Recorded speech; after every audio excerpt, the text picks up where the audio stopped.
Thank you for attending. I'm Vivian Carr. I am co-chair of the Academic Exposition, and I'm so grateful for your presence here today on behalf of the committee responsible for today's certainly program and helping to orchestrate this week's events of the Academic Exposition. Next, I would like to welcome and ask Dr. Gabriel Esteban, our president, to give some welcoming remarks to all of you. Please, President Esteban.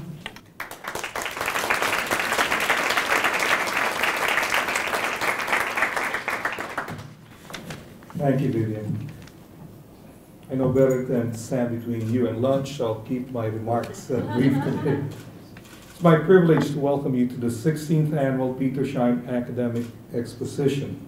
It's an impressive celebration of academic excellence and collaboration.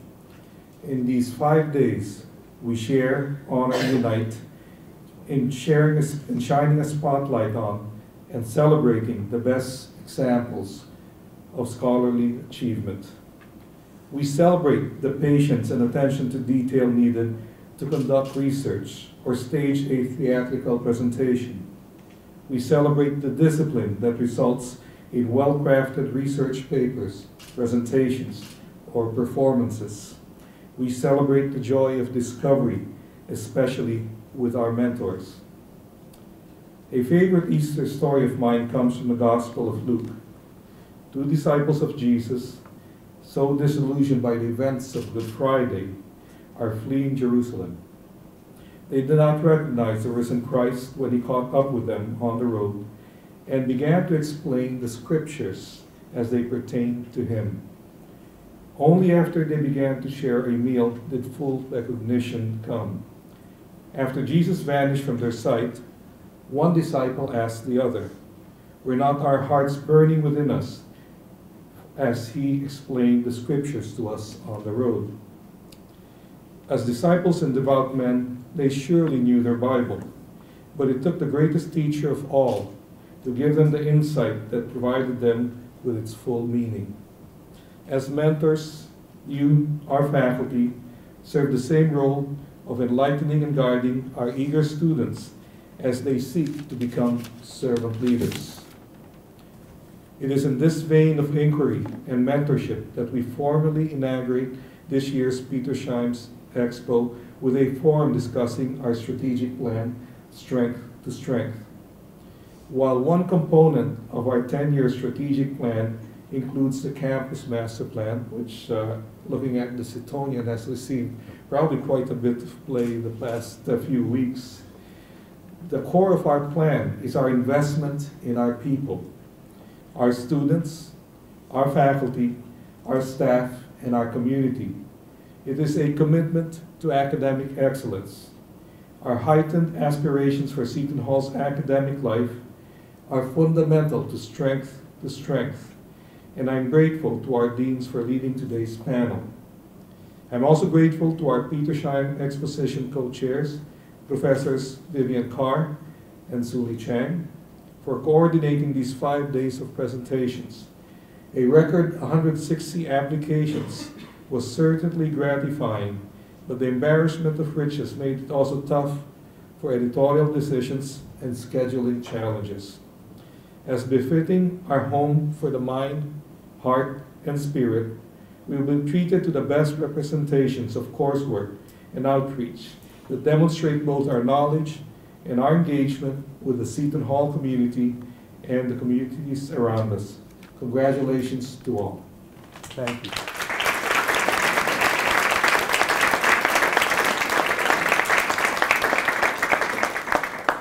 Thank you, President Esteban. Appreciate your welcoming remarks. We would like to also thank Dr. Forrest Pritchett for offering to be today's moderator for the Dean's panel discussion. He will be offering some thoughts and ideas with regard to today's panel discussion and introducing our panelists. But before we get started, today's topic is Strength to Strength from an academic perspective, which in light of the strategic plan and our Catholic mission is of great value for today's panel discussion. This is particularly important for the academic exposition since it provides an opportunity this week for our students to strengthen our mission as we prepare them to be student leaders in sharing, honoring, and uniting in their research and academic achievements.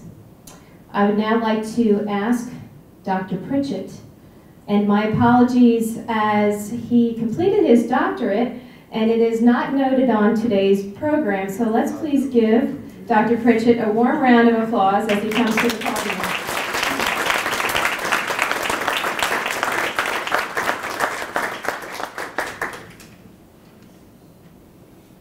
I have to tell this little story, if you don't mind. I was born in Atlantic City, New Jersey, but raised by a Southern mother in Southern customs. And when I go home, when I walk in the house, no titles come in after me. If you follow, I'm still my mother's baby boy. Just thought I'd share that little story. Keeps us humble along the way. But I also wanted to tell my other story for those who may have never met Matt Petersheim. If you ever came to campus during a snowstorm and you saw a guy walking across campus with a pair of sandals on, that was Matt. The idea behind the expo was born up in the university club where some of us just having coffee talking about, the Bible mentions that there are three processes God would be pleased with. If we would magnify His word on this earth, glorify Him in heaven, and edify each other. And as we were talking about how the athletic culture at most colleges gets most magnification, glorification, and edification, that it was time for somebody to edify, if you would, the intellectual side of the university through students. And out of those humble beginnings over cups of coffee, we now find ourselves with formal panels and a buffet. Can I get an amen on that? Amen. Thank you. But from strength to strength, many of us who have spent decades on this campus have seen many visions emerge, and under Dr. Esteban, we have our latest strategic mission and his vision for the future. So in that context, while we represent historical strength as we move further into the 21st century, our strengths need to be interpreted with the imperatives of the present. And as we look toward the future, the foundation of our historical strengths lay that foundation.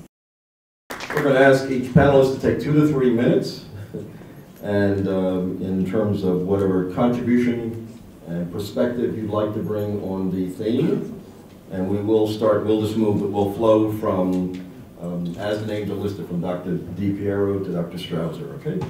Thank you very much. I'll make sure you guys are mic'd. Good afternoon, everybody. The theme from strength to strength resonates quite well with my college, College of Education and Human Services.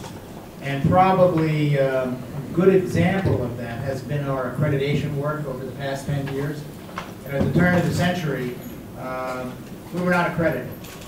Nationally, we were not accredited. None of our programs were nationally recognized. Well, perhaps just one out of 30 programs. And we really wanted to do something about that and go to the next higher level and become accredited. That's very important for a professional school. So we started working very hard. In 2004, we did have a site visit. It was successful in that we did earn national accreditation for the college, as well as national recognition for a number of our programs by their respective professional associations. But it wasn't clean.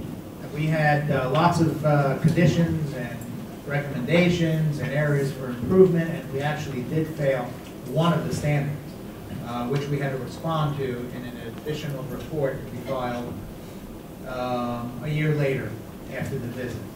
And we did that. The conditions were removed, were finally passed for that one failed standard. And then we started preparing for the first reaccreditation visit, which took place 5 years later in 2009.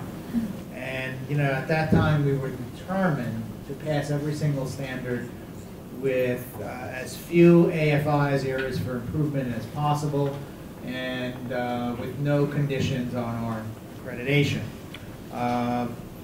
We were visited in 2009, and sure enough, we passed all of the standards. We came away with only one AFI, or area for improvement, and that was it.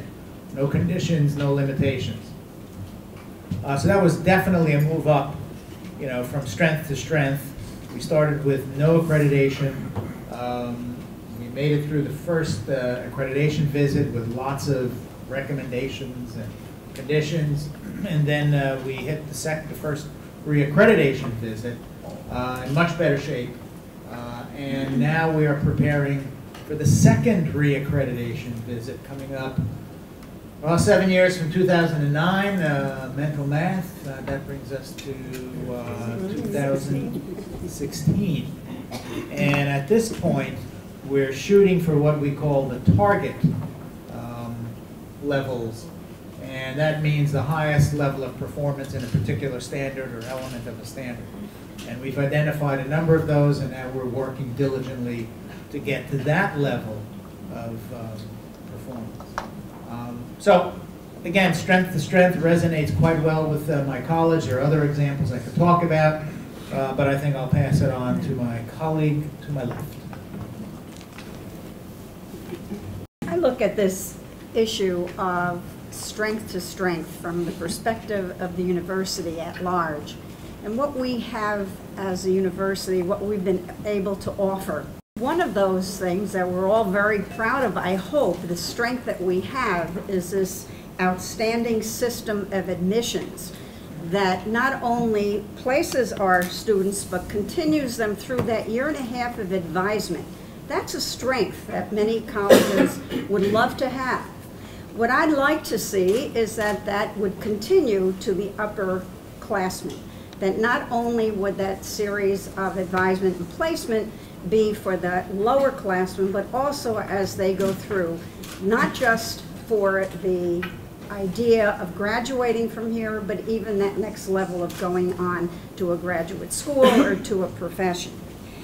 We have special assistance for students once they're here, and I think that's something, that's a strength we need to be proud of. And that is certainly in the Academic Resource Center, that if you need help in math, you need help in English and writing, speaking, you can go there. What I would like to see is across the curriculum, extending that tutoring, extending that possibility to all areas, in all subjects. I think that we have outstanding faculty who have been mentoring younger faculty. We have wonderful younger faculty who have come in, who are writing cutting-edge scholarship, who are joining their senior faculty. I think that needs to be strengthened with more grants, with more opportunities and encouragement to have them, to get them to give us the optimum that they have. I think that one of our greatest strengths is class size. We're a university where the faculty know the students and where the students know the faculty. Our students feel very good about that kind of exchange, as we do. There's no one who we pass in the halls who we don't know. And that, I think, stands very well for us. I think, again, I'd like to see that where we are lessening some of these very large classes and bringing them, making it a strength by making them a little bit smaller, so that once more in those other areas, people can get to know their faculty well. I'm using this as a point A to point B concept, that yes, we have strengths. I'd like to see us progress them further. Our library has some unique collections, along with all unique librarians. The advantage there is that whatever field you're in, you can come to the library, get that help that you need, do the research that you need. We have many online programs, we have many print materials that we're aggressively pursuing for the good of the university. What's the point B? Oh, do we need a big infusion of funds so that we can help to get more, so that you can research any area that you would like. We're unique in that we have some streaming, and if you haven't discovered streaming, try looking up Shakespeare. And you can find any play, every play, several versions of those plays at any time, morning, noon, and as my students write to me, 3 o'clock, when they should have been doing their reading, they can watch the play. So the library is an outstanding resource that I hope you're all taking advantage of, and I'm sure you are because our numbers certainly show that. I think our biggest strength is our moral, our ethical, and our spiritual mission. I think that's what really governs the goals that we have. The improvement that we want to see really comes from that principal goal. So I thank you for these few moments. I'm enjoying sharing together with you my thoughts. I want to tell you something about the conversation at the table that we had. We're talking about a program that we would call Dancing with the Deans.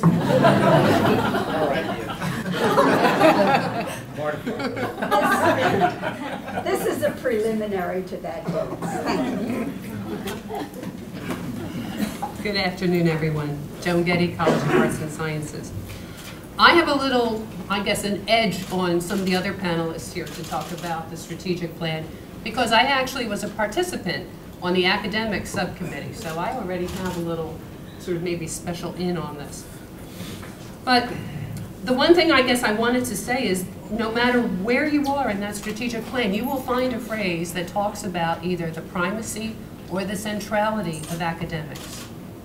There is not a single direction in the strategic plan that does not emphasize either the Catholic mission or our academic excellence. And in fact, what I wanted to do is say, in fact, that as far as the College of Arts and Sciences is concerned, we are already making steps because thanks to the provost, we got 15 strategic hires last year in the College of Arts and Sciences. We were able to speak to enhancing our culture of excellence in academics. We hired faculty with doctoral degrees from very distinguished institutions. We hired faculty who were grant-winning faculty. We hired faculty who were already published in a number of journals. This was a very strong endorsement of an already strong faculty, and it was a move to replenish expertise that we were going to lose through retirements. So in this way, it provided a chance for us to re-examine the priorities in the College of Arts and Sciences. And this is another theme that also appears in the strategic plan, is to look at allocations and reallocations of our resources. Now, in continuing, I just want to recall that this Petersheim exposition is named after a very remarkable man that Dr. Pritchard mentioned earlier. Those of us who remember Matt Petersheim know that one of the things that he treasured and valued more than anything was student research. I had an experience this weekend that I really felt very heartened by. Certainly it's not unusual to have a faculty member interact with a new recruit to try and talk to them about the curriculum and requirements for programs and everything else. But I had two young ladies who were both very strong candidates who were applying to the honors program who came to talk to me a little bit about anthropology. Well, one of these great strategic hires I made this year was Rhonda Quinn in the Department of Sociology, Anthropology, and Social Work. Rhonda was not around on Sunday. However, I wrote to Rhonda on Sunday night and said, "Are you going to be around?" She said, "I'm going to be in the museum." Now, the museum is this little area in the basement of Fay Hall where we have various artifacts there. I wrote to these two girls. They appeared at 9 o'clock on Monday morning, and they visited with Rhonda Quinn for over an hour in her museum downstairs. There was no better thing to see because she was sitting there saying, "This is the kind of work that I do." And you know what? These girls were practically ready to skip high school altogether and just start the next day. One of them said, "Can I bring my, sleeping roll here and I'll stay here over the summer and work with you."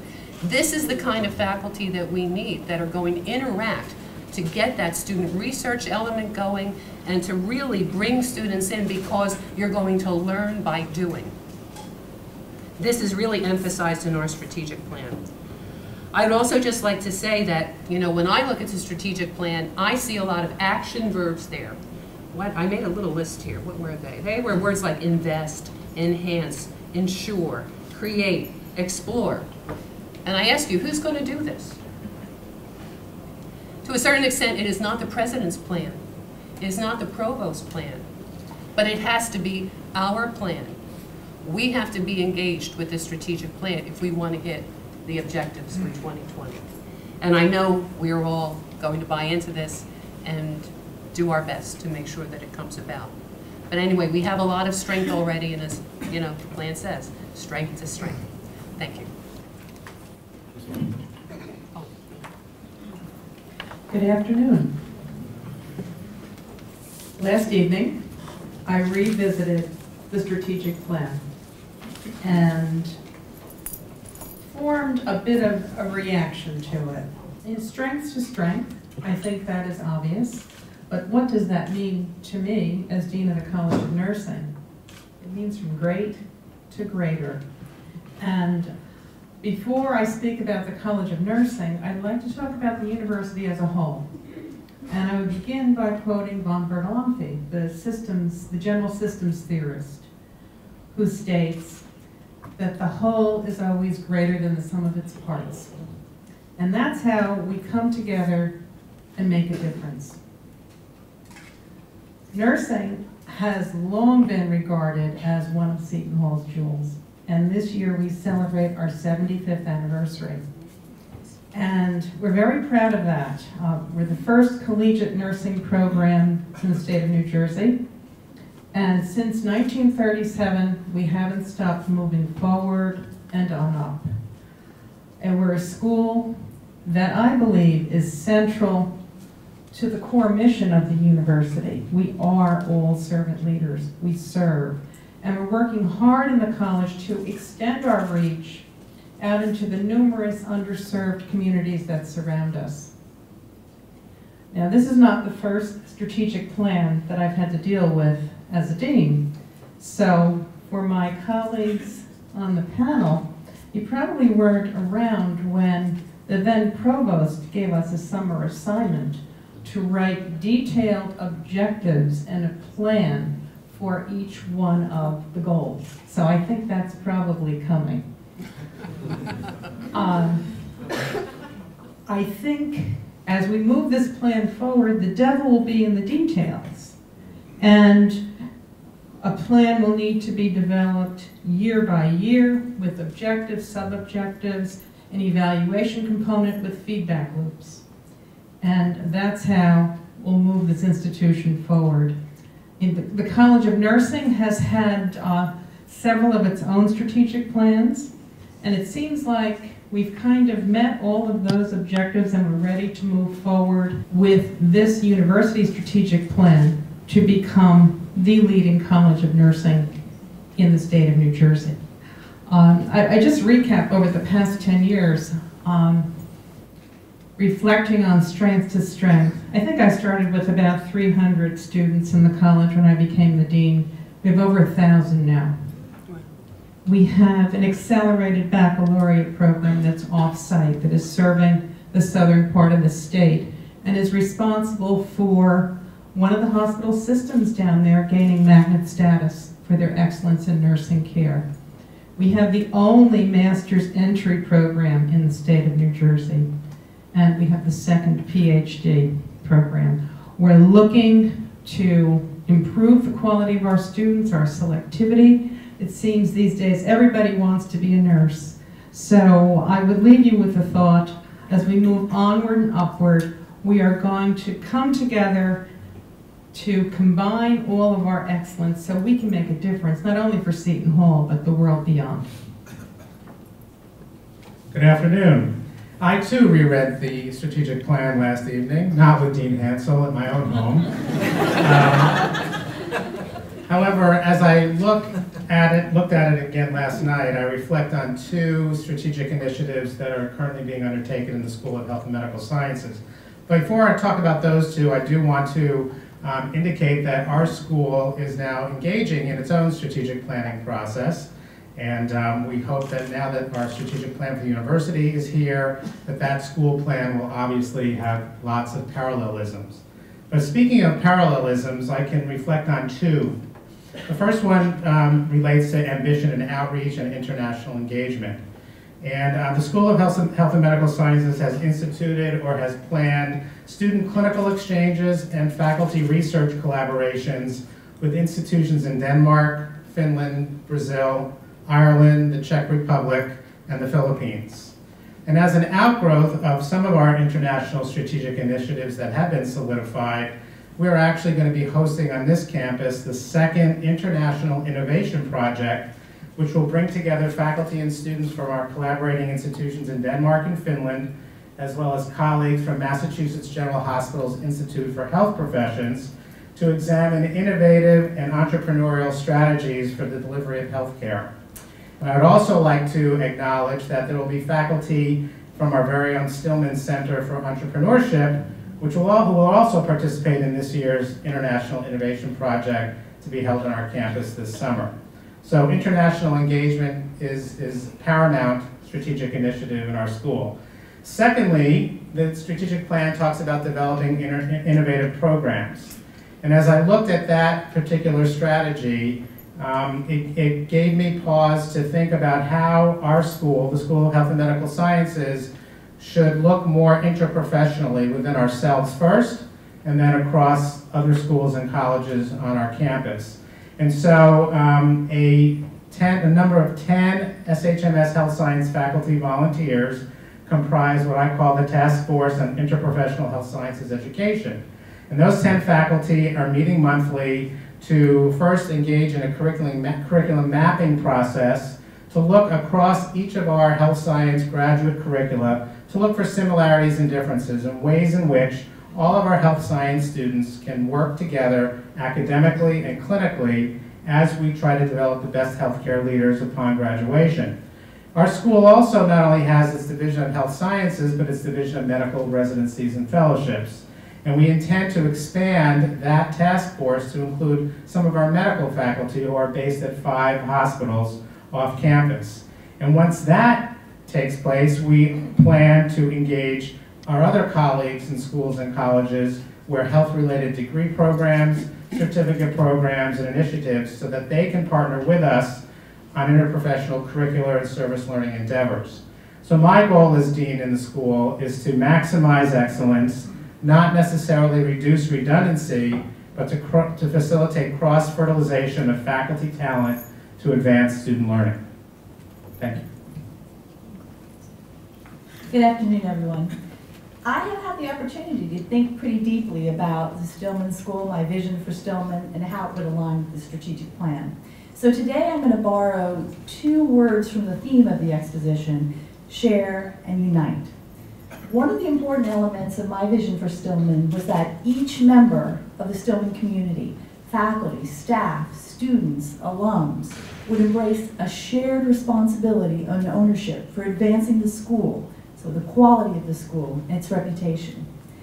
And in doing that, what students have to recognize is that they can't just sit back and passively wait for us to impart knowledge.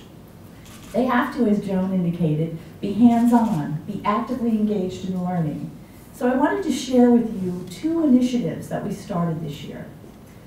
The first started when one of my juniors in finance came into my office and said that what the finance students would really like to do is manage an investment fund, much like some of our competitors' schools do. So I listened. I said, come to me with a plan. The students got together. They developed a plan, and by the way, I should point out that Phyllis's son was involved in this plan. They came to me with a plan for how they would have a student organization, what training these students would get, what types of students would be involved, and how the decision-making process would work, so that what they could do is manage a small amount of money, about $200,000, for the Stillman School of Business. The students developed this great brochure. We're going to call this the Hall Street Fund. They made a presentation to my President's Advisory Council for feedback, and they've decided that what they're going to do is have students who write for the Stillman Exchange report the results of their investments.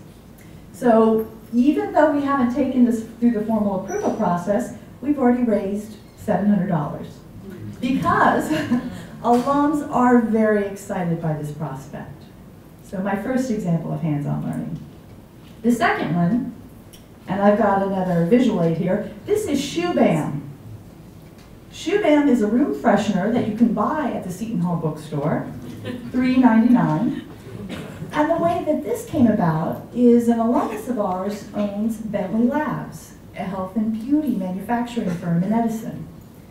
He agreed to partner with one of our entrepreneurial studies courses, our undergraduate class, so that students could get the real experience of developing a product.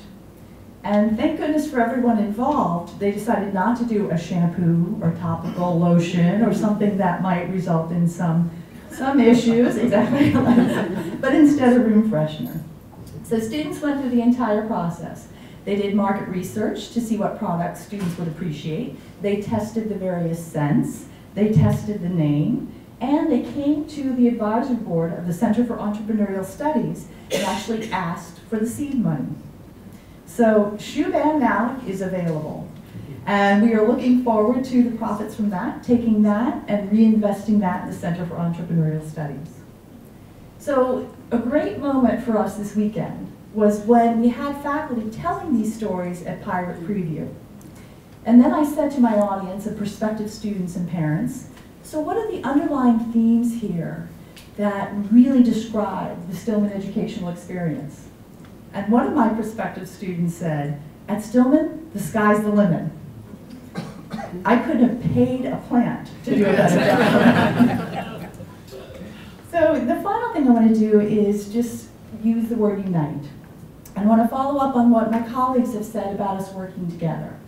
So I think to really achieve our maximum potential, our capacity for greatness at Seton Hall, we have to unite across campus.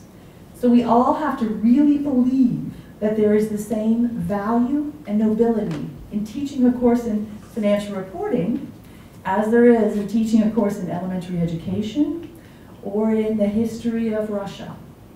And if we believe that, and we really all agree that that's so, I think then we can work together and really bring this university to the greatness that is its potential. Thanks.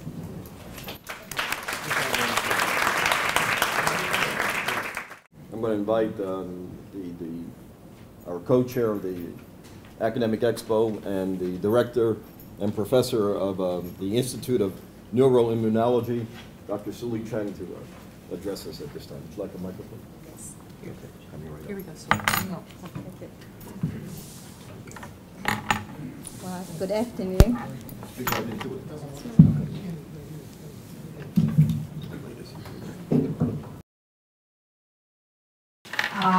As this is a concluding remark, I want to thank our president and the academic deans for sharing their perspective on way we can improve our already impressive university and continue the pioneering work of our patron saint, Elizabeth Seton. In addition to the funding provided through the Institute of Neuroimmune Pharmacology, I would like to thank financial support from the Provost Office for this year's academic exposition. I would also like to thank my wonderful co-chair, Dr. Vivian Carr, and our outstanding steering committee. One more thanks is certainly not enough for their work tireless for months on the Petersheim academic exposition. There are too many people that I can name, so please refer to the last page of program book for their name. And their work is really contributed to the success of this exposition. Just as we look to our deans to lead the way towards the greater academic achievement at Seton Hall, as the co-chair of this academic exposition, I would now like to invite the deans to carry the banner and march with the faculty, staff, and students to the academic exposition.